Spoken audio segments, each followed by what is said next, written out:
Aging workforce. South Korea's elderly workers overtake young adult employment, showing post-retirement issues.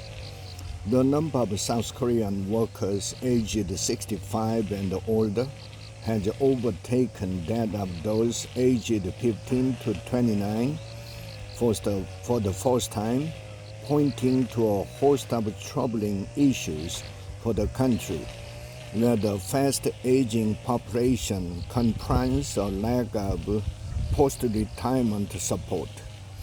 According to Statistics Korea, the average number of employed elderly workers reached 3.9 million in the second quarter of this year, surpassing the 3.8 million employed young adults during the same period.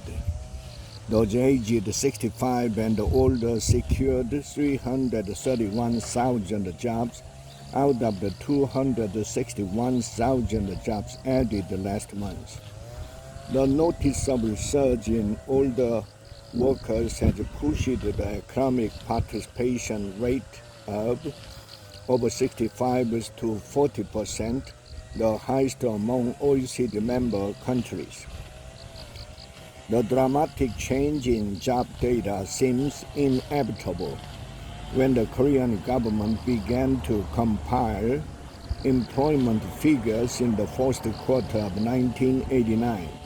There were 4.8 million young adult workers, outnumbering a small number of senior workers.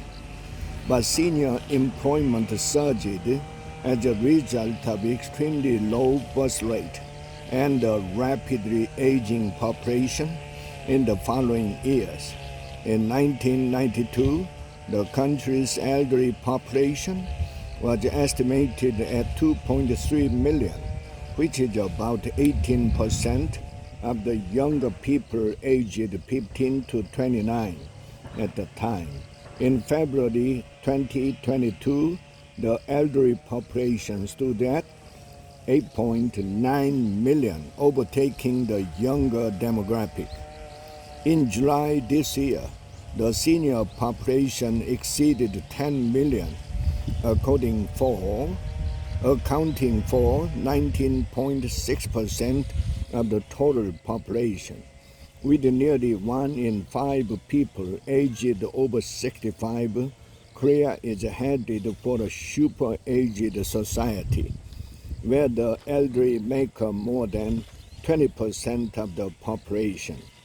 The growth of the older population is one reason behind the ballooning pool of senior workers in recent years.